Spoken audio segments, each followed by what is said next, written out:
Britain आणि युरोपीय जो महासंघ आहे याचा ब्रेक्झिट करावून गेले 2 वर्ष सुरू जे आहे त्याचे जे गुऱ्हाळ आहे ते नाताळच्या संमेस कुठंतरी पूर्वसंध्येस ते लागलेलं आहे असं म्हणायचं आहे.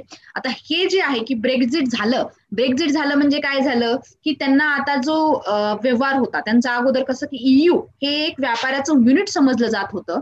आता ते ईयू मध्ये काय होणार आहे की त्यांना सीमा शून्य व्यवहार त्यांना लागत होता की त्यांना कोणतेही टॅरिफ चार्जेस त्यांना लागत नव्हते की कोणतीही सीमा बदल जरी झाला तरी त्यांना टॅरिफ चार्जेस लागत नव्हते. पण आता ते टॅरिफ चार्जेस लागणार आहेत. त्यामुळे काय होणार आहे की जीडीपी जो आहे ब्रिटनचा हा खालीवर जाऊ शकतो. तर आता अशी बोलणी झालेली आहे जे ब्रिटनचे पंतप्रधान आहेत त्यांच्यामध्ये विविध करार यूचे आणि झालेले आहेत. ते करार काहीतरी आपण बघूया की आंतरराष्ट्रीय व्यापार करार ह्याची देवाणघेवाण असते. काहीतरी दिल्याखरीच काहीतरी घेता येत नाही. त्यामुळे स्वायत्त हा मुद्दा शोधणे निरर्थक आहे. मात्र ब्रिटनच्या राज्यकाराने ब्रेक्झिट करार तो आणला आणि एकेकाळी महासत्ता असणारा देश अधिकाधिक आत्मकेंद्रित झाला. म्हणजे त्यांनी सेपरेट युनिट काढले की आम्हाला तुमच्यासोबत व्यापाराच्या काही स्पेशल हे नको, काहीच इन्सेंटिव्ह नको, काहीच नको. म्हणून आता अल्प आणि दीर्घकालीन अशा 2 वाईटाचा सामना सातत्याने करावा लागत होता. अशा दीर्घकालीन वाईट तुलनेने अधिक स्वीकार्य वाटू लागते आणि काही काळाने चांगले भासू लागते. प्रत्यंतर ब्रिटनचा जो ब्रेक्झिट करार दिसेल ह्याचे प्रत्यंतर आपल्याला ब्रेक्झिट करारात दिसेल. ब्रिटन आणि युरोपीय महासंघात गेले 2 वर्ष सुरू असलेले जे चर्चाचे गुरु आहे ते नाताळच्या पूर्वसंध्येस एकदाचे संपले आणि जे पंतप्रधान आहेत बोरिस जॉन्सन आणि युरोपीय महासंघाचे प्रमुख उर्सुला फॉन der Leyen यांच्यात ही चर्चा फलदायी झाल्याची जाहीर झालेली आहे. त्यानंतर नाताळच्या पूर्वसंध्येस पंतप्रधान जॉन्सन मी करून दाखवले या छापाची विजय मुद्रा सरकारकडून प्रस्तुत केली.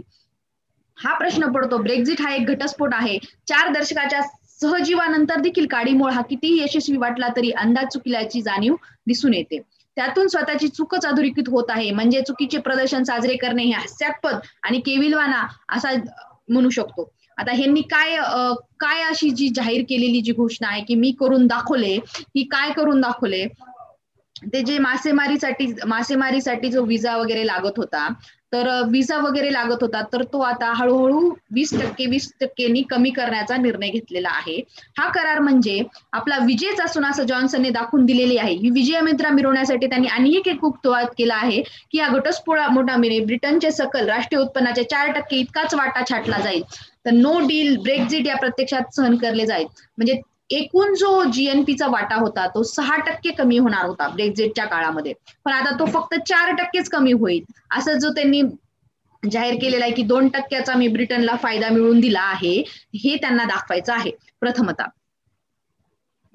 प्रथमता दाखवायची आहे. तर ह्याच्यामध्ये मेन मुद्दा जो आहे तो ब्रेक्झिट आणि ब्रिटन हा युरोपियन यांच्यातील सीमाशून्य व्यवहार आहे असंच मी आधी सांगितलेलं आहे. त्यांनी इंग्लिश उत्पादकांना युरोपियन देशाशी व्यवहार करायचा असेल तर त्यांना युरोपीय महासंघा निश्चित मापकाच्या कसोटीत त्यांना उतरावे लागत होते. तर ब्रिटनमधील वैद्यिक, परिचारिका, वकील जेही व्यवसाय करत असतील यांची आपोआप परवाने त्यांचे रद्द होणार आहेत. तर त्यांना जाण्यासाठी देखील विजाला चार्जेस लागणार आहेत.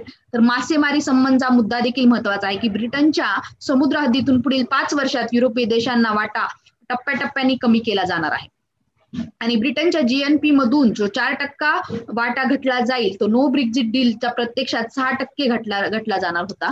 हे त्यांचं प्रतिपादन की 2%चा मी विजय मिळवून दिला. ओके.